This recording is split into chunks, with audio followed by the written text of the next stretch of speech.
चलिए जानते हैं आज के देश और दुनिया के महत्वपूर्ण 20 बड़ी खबरें सिर्फ 5 मिनट में। पर अभी तक आपने इस वीडियो को लाइक नहीं किए हैं तो लाइक कर लीजिए, चैनल पे नए हैं तो चैनल को सब्सक्राइब कर लीजिए। तो चलिए वीडियो को स्टार्ट करते हैं।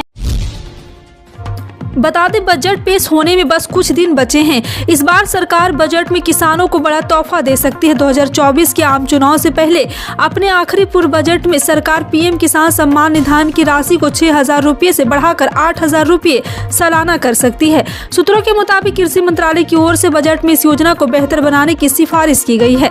प्रधानमंत्री कार्यालय भी इस योजना के पक्ष में है। इस योजना का सरकार को सीधा राजनीतिक लाभ भी होता है, लेकिन क्योंकि ये किसान सम्मान निधि देश में हाशिए पर रह रहे हैं, किसानों तक सीधे पहुंचती है। सूत्रों ने बताया है कि सरकार इस योजना की साल में मिलने वाली 3 किस्त को बढ़ाकर 4 कर सकती है। बजट में इसका ऐलान किया जा सकता है। अभी किसानों को साल में 3 बार किस्त मिलती है। 2024 लोकसभा चुनाव को लेकर सभी राजनीतिक पार्टियां तैयारियों में जुटी है। एक तरफ राहुल गांधी कन्याकुमारी से कश्मीर तक भारत जोड़ो यात्रा के जरिए कांग्रेस में जान फूंकने की कोशिश कर रहे हैं, तो वहीं विपक्षी पार्टियां तीसरे मोर्चे की कवायद में जुटी है।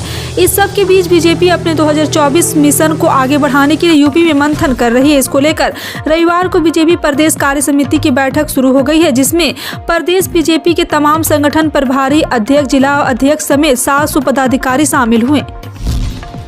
हर रोज हजारों लोग ट्रेन में सफर करते हैं। ऐसे में यात्रियों की सुविधा के लिए भारतीय रेल डेवलपमेंट कार्य भी करता रहता है, जिसकी वजह से कई बार ट्रेनें रद्द करनी पड़ती हैं, तो कुछ ट्रेनों के रूट को डाइवर्ट भी करना पड़ता है। हालांकि यात्रियों को परेशानी न हो, इसके लिए रेलवे अपनी आधिकारिक वेबसाइट inquiry.indiarail.in पर जरिए प्रभावित ट्रेनों को जानकारी भी देती है। और आपको बता दें कि सुबह 10:30 बजे से 22 फरवरी 2023 को 396 ट्रेनों को पूरी तरह से रद्द किया गया है।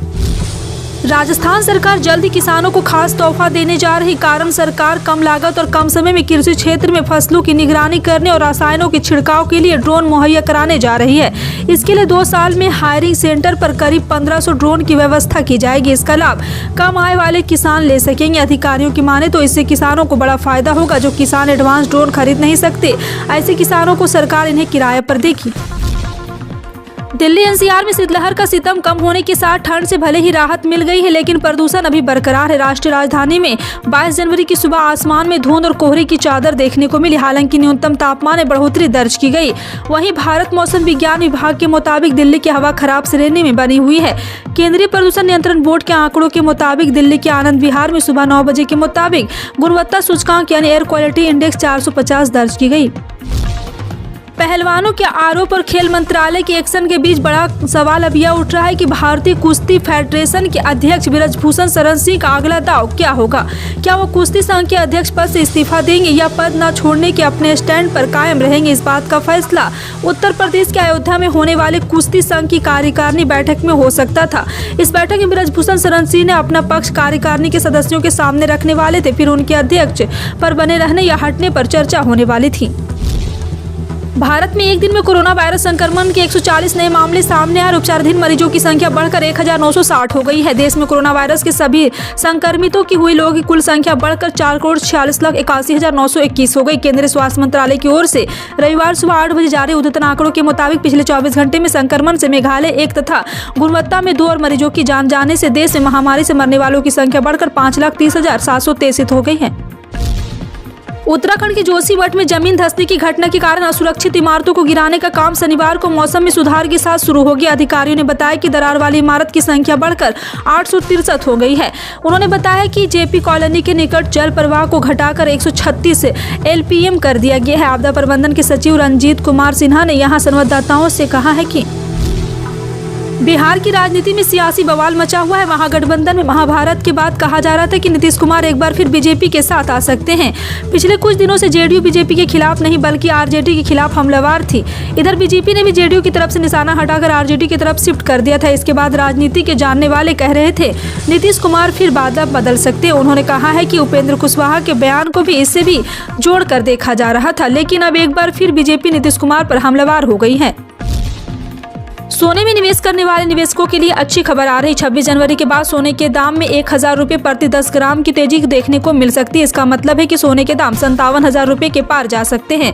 इससे पहले निवेशकों को अमेरिकी जीडीपी के आंकड़ों का इंतजार है, जिसके कमजोर आने का आसार है। अगर ऐसा होता है तो डॉलर इंडेक्स में कमजोरी देखने को मिलेगी और सोने के दाम में उछाल देखने को मिलेगा। मौजूदा समय में सोना 57,000 से 342 रुपये सस्ता है। दिल्ली के मुख्यमंत्री अरविंद केजरीवाल रविवार को दोपहर में विदेश से ट्रेनिंग लेकर आए लगभग 1000 अध्यापकों से बातचीत करेंगे। देश का एजुकेशन सिस्टम भारत से कैसे अलग है, साथ ही उस सिस्टम को दिल्ली के स्कूलों में कैसे लागू किया जाए, इस विषय पर भी चर्चा की उम्मीद है। बता दें कि हाल ही में एलजीबीके सक्सेना ने दिल्ली के सरकारी स्कूलों के 30 टीचर्स को फिनलैंड भेजने के सरकार के फैसले पर रोक लगा दी थी। वहीं दिल्ली सरकार की ओर से टीचर्स को ट्रेनिंग के लिए फिनलैंड भेजने की फाइल दोबारा उपराज्यपाल को भेजी गई है। साथ ही एलजी से अपील की है कि टीचर्स की ट्रेनिंग में तुरंत अपनी स्वीकृति दे। रेलवे भर्ती बोर्ड ने वेतन लेवल 3 के नए non technical popular category result और कट ऑफ अंक की घोषणा कर दी है। उम्मीदवार अपने रिजल्ट और कट ऑफ जानने के लिए आरबीआई वेबसाइट पर जाकर देख सकते हैं। नोटिस के अनुसार चयन प्रक्रिया के अगले चरण में चयनित उम्मीदवार को दस्तावेज सत्यापन के लिए उपस्थित होना होगा। आरआरबी वेबसाइट की एक लिस्ट नीचे दी गई है, जहां से उम्मीदवार रिजल्ट भी देख सकते हैं। फिलहाल आपका इन सभी खबरों पर क्या कहना है, कमेंट सेक्शन में टाइप करके जरूर बताएं। इसी तरह की पल पल की अपडेट जानने के लिए जुड़ रहे हैं आप अपने NTS न्यूज चैनल से। मिलते हैं अगली बड़ी खबर में, तब तक के लिए जय हिंद।